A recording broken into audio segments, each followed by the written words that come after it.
고성능 전기차는 왜 이렇게 매력이 없을까요? 더 빠르고 더 강력하고 더 싸잖아요. 경제학의 논리대로라면 고성능 전기차는 없어서 못 팔아야 되는데 현실은 정반대입니다.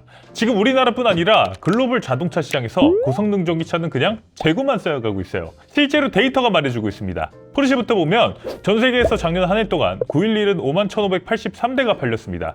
역대 최고 판매 기록을 세웠죠. 그런데 타이칸은 16,339대가 팔렸습니다. 전년 대비 판매량이 22%나 하락했어요. 게다가 타이칸은 지금 해외 중고 시장에서 감가도 어마어마합니다. 미국의 자동차 데이터 분석 기업 IC카에 따르면 타이칸은 5년 타면 감가가 59.1%나 된다고 해요. 같은 기간 동안 911이 17% 정도만 감가되는 거랑 극명한 차이가 나죠. 그러면서 포르쉐는 이번에 새로운 맥라렌 출신의 미하엘 라이터스 CEO 부임 이후에 718 박스터 카이맨 전기차의 개발 중단을 검토하고 있다고 합니다. 그도 그럴 것이 718 전기차는 제가 처음 테스트카를 봤던 게 2022년인데 벌써 테스트가 돌아다닌 지만 5년입니다. 오죽하면 사람들이 위장막 쓰고 페이스리프트하고 풀체인지까지 다 하겠다 할 정도죠. 그만큼 지금 고성능 전기차가 어려운 상황입니다. 뭐 포르쉐뿐만 아니라 전기 하이퍼카의 끝판왕이라고 불리는 1914마력짜리 리막 네베라 150대 한정 물량 중에 50대밖에 팔리지 않았다고 합니다. 그러면서 CEO 마테 리막은 전기 하이퍼카를 원하는 소비자가 없다라고 말하기도 했어요. 현대 아이오닉 5N도 마찬가지죠. 650마력에 제로백 3초대에 가격은 1억도 안 되는 현대차 그룹 역사상 가장 강력하고 가장 가성비 넘치는 자동차임에도 불구하고 작년 한 해 동안 우리나라에서 판매량을 보면 388대, 너무 안 팔렸죠? N이 인기 없어서? 라고 하기에는 아반떼에는 1699대 팔았으니까 차이가 꽤 나고요. 가격이 너무 높아서? 라고 하기에는 포르쉐 911보다도 판매량이 적습니다. 고성능 전기차의 매력도 자체가 낮다고 보는 게 맞을 것 같아요. 그러면 더 빠르고 더 강력하고 더 저렴하기까지 한 어떻게 보면 가성비라고 할 수 있는 고성능 전기차가 왜 이렇게 인기가 없는 걸까요? 오늘은 고성능 전기차가 매력 없는 이유 3가지에 대해서 말씀드려보도록 하겠습니다. 고성능 전기차가 매력 없는 이유 첫 번째, 전기차에서는 속도의 가치가 하락했기 때문입니다. 과거에는 제로백 3초라는 숫자는 억이 넘는 스포츠카, 슈퍼카만이 가질 수 있는 특권이었습니다. 왜냐면 내연기관에서 제로백 3초 이내를 달성하는 건 거의 불가능에 가까운 일이기 때문이죠. 일단 공기 저항을 뚫기 위해서 에어로다이내믹도 잘 설계해야 되죠. 엔진도 대배기량에 고회전을 버틸 수 있는 설계가 돼야 됩니다. 그 엔진의 힘을 또 받아낼 수 있는 정교하고 즉각적으로 체결될 수 있는 변속기가 필요하고요. 자체도 온갖 군데의 카본 파츠 같은 걸 적용해서 어떻게든 경량화를 시켜야 됩니다. 그러면 이런 설계를 다 마치고 나면 이 차는 절대 저렴할 수가 없죠. 애초에 원가부터가 일반적인 소나타 같은 차랑은 비교가 할 수 없을 정도로 비쌉니다. 당연히 소비자에게 판매되는 가격은 억이 넘어가게 되죠. 하지만 이 차를 구매할 수 있는 소비자들은 이런 수천 개의 부품이 오케스트라처럼 완벽하게 협연을 해서 제로백 3초 이내로 들어오는 이런 어려움, 이 가치를 그동안 인정해줬던 거예요.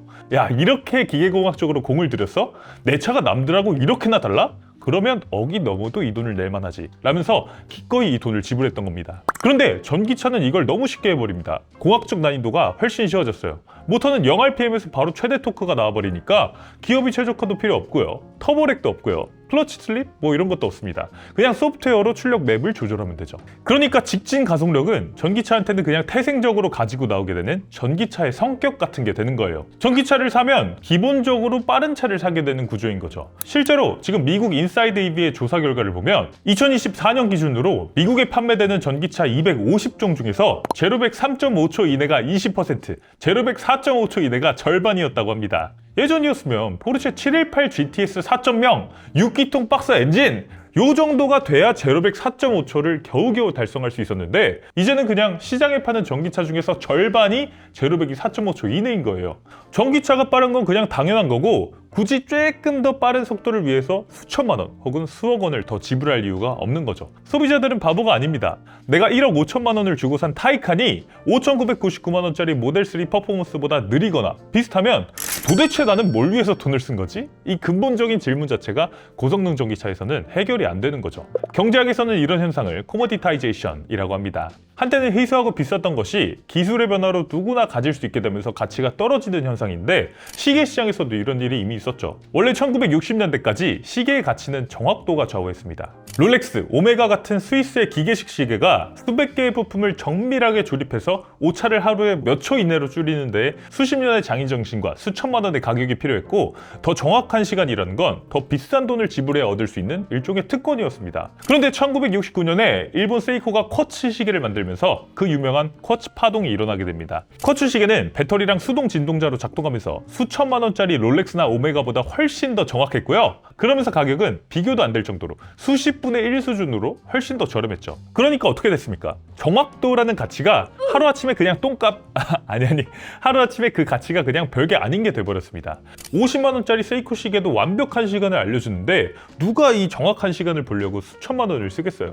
시간을 정확하게 알려준다는 그 기능 자체가 흔하디 흔한 공산품, 커머디티가 돼버린 겁니다. 결국 1970년대 80년대 사이에 스위스 시계 기업의 3분의 2가 문을 닫았다고 하고요. 시계 산업 종사자 수도 9만 명에서 3만 명까지 떨어졌다고 하죠. 그러면 이 위기 속에서 스위스 시계 산업은 어떻게 살아남았을까? 이 사람들은 정확도 싸움을 그냥 깨끗하게 포기했습니다. 어차피 쿼츠 시계를 정확도로 이길 수는 없으니까 대신 전략을 180도 수정해서 감성, 공예, 헤리티지로 노선을 바꿨습니다. 손목에서 시간을 확인하는 도구가 아니라 태엽이 감기면서 나는 소리, 이렇게 들어보면 흘러가는 그 소리, 톱니바퀴가 맞물려 돌아가는 그 복잡하고 아름다운 과정, 그리고 그 시계에 들어있는 이야기, 이런 것들을 즐기는 예술품 같은 것이 됐습니다. 그래서 지금도 사람들은 오차가 나는 롤렉스를 정확한 애플워치보다 수십 배 비싼 가격에 사는 거죠. 물론 재산으로서의 가치도 있고요. 아무튼 그래서 제가 느끼기에는 지금 고성능 전기차 시장이 딱 이 쿼츠 파동의 한복판에 와 있다는 생각이 듭니다. 고성능 전기차의 딜레마가 바로 여기 있죠. 냉정하게 말하면 포르쉐 타이칸이나 현대 아이오닉 5N이나 이번에 나온 제네시스 GV60 마그마나 이런 차들은 비싼 쿼츠 시계 포지션에 갇혀버린 겁니다. 스위스 시계처럼 아날로그 감성이 있냐? 아니죠, 없죠. 엔진의 떨림도, 배기음도, 기어가 맞물리는 변속 충격도 없습니다. 기껏해야 가상 변속, 가상 사운드 정도? 잘 만들긴 했는데 아무리 잘 만들었다고 하더라도 이걸로 감성을 채우기에는 솔직히 역부족입니다. 그렇다고 가성비가 좋냐? 아니죠. GV60 마그마가 9,657만 원, 타이칸이 1억 3,100만 원부터입니다. 결국 남은 건 미친 듯이 빠르다는 스펙 하나뿐인데 그 스펙은 이미 5,999만 원짜리 테슬라가 혹은 중국산 전기차들마저 다 따라잡아 버렸습니다. 결국 소비자 입장에서는 빠르기는 한데 이 억소리 나는 돈을 낼 만큼 특별하진 않은데? 라고 생각하게 되는 거죠. 그래서 결국 고성능 차를 소비하는 소비층은 더 느리더라도 기술적으로 더 복잡하고 감성이 들어있는 내연기관 차를 계속 소비하는 겁니다. 고성능 전기차가 매력없는 이유 두 번째, 냉정하게 말해서 전기차는 아직 내연기관보다 느리기 때문입니다. 아니 방금은 전기차가 빠르다며? 제로백 3초 이내라며? 라고 말씀하실 수 있는데 맞습니다. 직진은 빨라요. 하지만 자동차의 성능이라는 건 직진만 있는 게 아니죠. 진짜 운전의 재미, 진짜 고성능의 가치는 코너링에서 나옵니다. 핸들을 돌렸을 때 차가 얼마나 민첩하게 반응하느냐, 코너에서 얼마나 빠르냐, 이게 스포츠카의 핵심인데 여기서 전기차는 무게라는 치명적이고 결정적인 약점을 갖고 있습니다. 물리학적으로 봤을 때 관성이라는 게 있죠. 무거운 물체는 계속 직진하려고 합니다. 방향을 바꾸기가 힘들죠. 저도 뭐 과학을 그렇게 잘 알지는 못합니다만 이건 누구나 아는 사실이죠. 그런데 전기차는 태생적으로 무겁습니다. 바닥에 깔려있는 대용량 배터리 때문에 어쩔 수가 없어요. 배터리 무게가 차 전체 무게의 20%에서 25% 정도를 차지합니다. 특히 고성능 전기차들은 더 대용량의 배터리를 장착해야만 돼요. 아니 고성능 차인데 멀리 갈 필요 있나? 그냥 트랙용으로 배터리 좀 적게 넣고 가볍게 만들면 안 되나? 라고 생각하기 쉬운데 안 되죠. 고성능을 내려면 배터리가 반드시 커야만 됩니다. 이유는 바로 방전율, C레이트 때문인데 쉽게 말씀드리면 600마력짜리 1000마력짜리 고출력 모터를 돌리려면 순간적으로 어마어마한 양의 전기를 콸콸콸콸 이렇게 쏟아 부어줘야 되는데 배터리 용량이 작으면 이 전기를 뿜어내는 속도를 감당할 수가 없는 거예요. 작은 배터리에서 억지로 큰 출력을 뽑아내려고 하면, 그러니까 높은 C레이트를 뽑아내려고 하면 배터리가 너무 많이 열을 받거나 전압이 뚝 떨어져서 차가 서버리게 됩니다. 그래서 고출력을 안정적으로 내려면 울며 겨자 먹기로 80kWh, 100kWh짜리 무거운 배터리를 바닥에다가 깔아야 되는 아이러니한 딜레마에 또 빠지게 되는 겁니다. 그래서 보통 고성능 전기차 무게가 얼마나 되나? 기본이 2.2톤 정도 됩니다. 아이오닉 5N이 2.2톤이 좀 넘고요. 포르쉐 타이칸도 거의 비슷하죠. 이게 어느 정도 무게냐면 팰리세이드 하이브리드보다 무거운 겁니다. 스포츠카가. 반면 내연기관 스포츠카는 911이 1.5톤 정도. 그렇게 무거워졌다고 욕먹는 M3 M4도 1.7톤대입니다. 무게로 치면 거의 500kg 이상, 많게는 700kg 넘게도 차이가 나는 거죠. 그래서 직진할 때는 압도적인 모터의 힘으로 왁 하고 나갔는데 코너를 만나서 브레이크를 밟고 핸들을 꺾기 시작하면 2.2톤이 바깥으로 밀려나가려는 힘, 원심력이 어마어마하게 작용하게 됩니다. 아무리 전자제어 장치가 좋고 토크 벡터링 기술이 발전해서 이 차체를 억지로 코너 안쪽으로 쑤셔 넣는다고 해도 결국에는 타이어랑 브레이크가 이 무게를 오롯이 감당해야 되는 건데 이거 버티기 쉽지 않죠. 브레이크 마찰열 때문에 제동력이 급격하게 떨어지는 브레이크 페이드 현상이 금방 일어나게 되고요. 타이어도 금방 다 닳아서 그립을 쉽게 잃어버리게 됩니다. 결과적으로 똑같은 고성능 차례도 전기차는 코너에서 더 약점을 갖게 되고요. 내연차는 더 유리하게 돼서 최종 랩타임을 측정해보면 보통은 내연기관차가 더 빠른 결과가 나오게 됩니다. 실제로 니르부르크링 랩타임을 놓고 비교해보도록 하죠. 포르쉐 스포츠카 중에서 가격을 맞춰보면 911 GT3가 2억 7,170만원부터 타이칸 터보 GT가 2억 9,790만원부터 한 2,500만원 정도 더 비싼데 랩타임을 놓고 보면 911 GT3가 더 빠릅니다. 911 GT3가 6분 56초대, 타이칸 터보 GT가 7분 7초대, 거의 10초 차이가 나죠.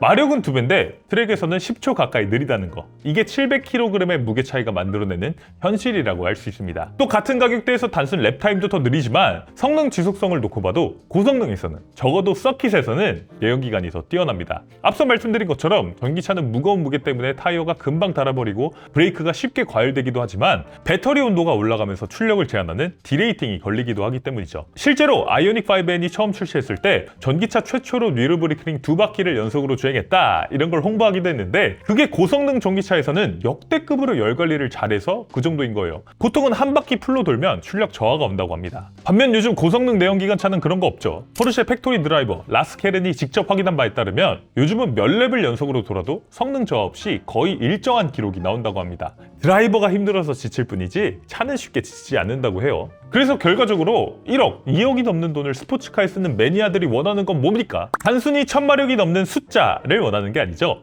진짜로 내가 차랑 무라일체의 경지가 돼서 경쾌하게 움직이는 그런 느낌을 원하는 건데 전기차에서는 무거운 무게 때문에 물리법칙이 그 느낌을 방해하는 거죠. 결국 고성능 전기차의 빠름은 반쪽짜리 빠름에 불과하게 되는 거고요. 고성능 차를 소비하는 소비층은 직진과 코너 모두에서 일관된 성능을 보장하는 내연기관차를 계속 소비하는 겁니다. 자, 여기까지 정리하면 고성능 전기차는 직선에서만 빠르고 코너에서는 무거워서 느리다. 그래서 고성능 소비자 입장에서는 빠르기는 한데 이 돈을 낼 만큼 특별하진 않은데? 라고 생각하게 된다는 거죠. 그런데 여기서 끝이 아닙니다. 고성능 전기차가 매력 없는 이유 세 번째, 감가가 심해도 너무 심하기 때문입니다. 사실 여기서 하나 짚고 넘어가야 될 게 있는데 원래 고성능 스포츠카라는 건 일반적으로 감가가 되는 게 아닙니다. 오히려 프리미엄이 붙는 경우도 있죠. 우리가 일반 차를 사면 출고하는 순간 비닐 뜯고 바퀴 굴러가는 순간부터 감가가 시작되는 거지만 고성능 차, 특히 한정판 모델 같은 경우는 중고로 팔 때 산 가격보다 더 비싸게 파는 경우가 비일비재하죠. 사실상 자산에 가까운 겁니다. 실제로 지금 중고차 시장에서 보면 911 터보, 964 복원이 지금 깔끔하게 돼 있는데 4억 6천만 원입니다. 당시 8, 90년대 신차 가격이 대략 1억이 조금 안 되는 정도였는데 어마어마한 프리미엄이 붙었죠. 뭐 사실 964는 누구나 갖고 싶은 차고 이 차는 지금 국내에 몇 대 있지도 않은 리스토어까지 완벽하게 된 차니까 그렇다고 하더라도 뭐 최근에 나온 다른 모델도 비슷합니다. 991 타르가 4 GTS 매물이 지금 올라와 있는데 가격이 2억 원이에요. 10년 전에 출시될 당시의 신차 가격이 1억 8,500만 원대였는데 마지막 자연흡기 GTS라는 이유로 15년 씩 6만 킬로미터 넘게 탄 차가 지금 웃돈을 받고 있는 겁니다. 아니 사실은 저도 돈만 있으면 사서 소장하고 관리하고 날 좋을 때마다 기분 내고 싶을 때마다 타고 싶기는 해요. 이게 고성능 내연기관차의 세계입니다. 차를 샀는데 오히려 돈을 더 받고 파는 경우가 있는 거예요. 그런데 전기차는 어떻습니까? 프리미엄이 붙은 고성능 전기차가 한 대라도 있을까? 제가 봤을 때는 단 한 대도 없습니다. 지금 중고차 시장에 타이칸 터보 S 21년식 18,000km 탄 매물이 올라와 있는데 가격이 1억 3,900만 원입니다. 이 차 신차일 때 2억 5천만 원이었어요. 지금 중고차 사이트에 올라온 가격 기준으로 1억 1천만 원이 넘게 감가가 됐으니까 이거 아마 오너가 딜러한테 넘길 때는 이것보다 더 손해를 보고 넘겼을 겁니다. 거의 50% 감가, 차값이 반토막이 난 거죠. 우리나라만 이런 건 아닙니다. 앞서 말씀드린 것처럼 미국의 자동차 분석기업 IC카에 따르면 포르쉐 타이칸은 5년 감가율이 무려 59.1%에 달합니다.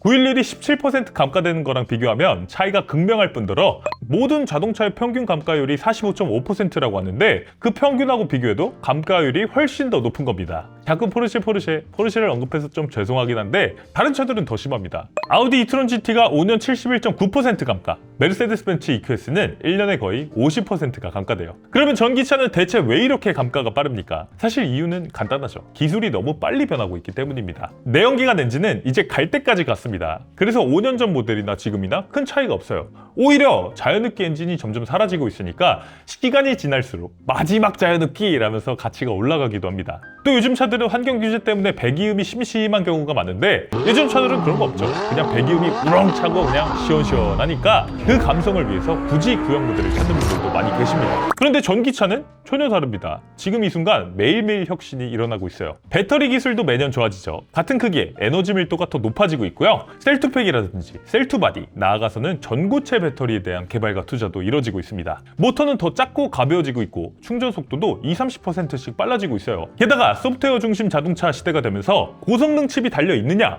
자율주행 업데이트가 나중에 되느냐, 이런 것들이 굉장히 중요하게 평가되고 있습니다. 그런데 저기 올라와 있는 21년식 타이칸 터보 S는 포르쉐고 빠르기는 하지만 여기 들어가 있는 기술들은 지금 기술하고 비교해보면 확실히 예전 기술의 느낌이 나고 자율주행 업데이트? 이런 것들은 생각도 할 수 없다는 것이 감가를 가속화하는 주된 원인이 아닌가 생각됩니다. 그러니까 결국 이런 거죠. 911 GT3를 사면 10년 뒤에 빈티지가 됩니다. 가치가 보존되거나 운 좋으면 올라갈 수도 있어요. 타이칸 터보 S를 사면 2년만 지나도 구형 전자제품이 됩니다. 가치가 폭락하죠. 고성능 차를 사는 소비층은 이 계산을 합니다. 오히려 더 깐깐하게 계산해 볼 수도 있어요.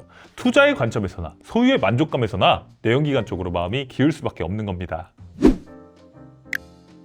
자, 정리해보면요. 고성능 전기차가 매력 없는 이유 3가지. 첫 번째, 빠른 게 더 이상 특별하지 않기 때문에. 둘째, 따지고 보면 진짜 빠르지도 않기 때문에. 셋째, 사는 순간 돈이 증발하기 때문에입니다. 그래서 지금 프리미엄, 럭셔리 메이커들이 굳이 대배기량 엔진을 포기하지 않겠다고 선언하고 있는 거죠. 고성능에서는 내연기관 가솔린이 정답이기 때문입니다. 그런데 여기서 하나 재밌는 부분이 있습니다. 지금 억이 넘는 전기차 중에서 유일하게 가치가 올라가는 차가 있기 때문이죠. 전기차 중에서 유일하게 프리미엄이 붙는 차! FSD, 자율주행이 탑재된 테슬라 모델 S, 모델 X입니다. 이게 무슨 뜻입니까? 전기차에서는 고성능의 정의가 바뀌고 있다는 뜻이죠. 과거 내연기관 시대의 고성능이 더 빨리 달리고 더 날카롭게 코너를 도는 기계적인 성능이었다면 이제 전기차 시대의 고성능은 더 똑똑하게 판단하고 운전자의 개입을 최소한으로 만드는 AI 성능이 될 거라는 거죠. 생각해보면 그렇잖아요. 어차피 모터 달면 이 차나 저 차나 다 빠른데 거기서 속도 경쟁을 하는 게 무슨 의미가 있겠어요. 테슬라가 보여주는 비전처럼 스스로 돈을 벌어오는 로보택시가 되거나 완벽한 자율주행이 된다면 그때는 전기차가 감가가 아니라 오히려 가치가 올라가는 진짜 자산이 될 수도 있을 겁니다. 결국 미래의 자동차 시장은 철저한 양극화로 갈 것 같아요. 스포츠카를 흉내는 전기차들은 도태되고 조금 불편하고 느리더라도 대체할 수 없는 감성을 주는 내연기관과 압도적인 소프트웨어 기술로 스스로 달리는 전기차, 딱 이 2가지만이 살아남지 않을까 싶습니다. 이 미래에 대한 여러분들의 생각은 댓글로 자유롭게 남겨주시고요. 구독, 좋아요, 알림 설정 꼭 좀 부탁드리면서 오늘 차 플레이는 여기서 인사드리겠습니다. 이영빈이었습니다. 감사합니다.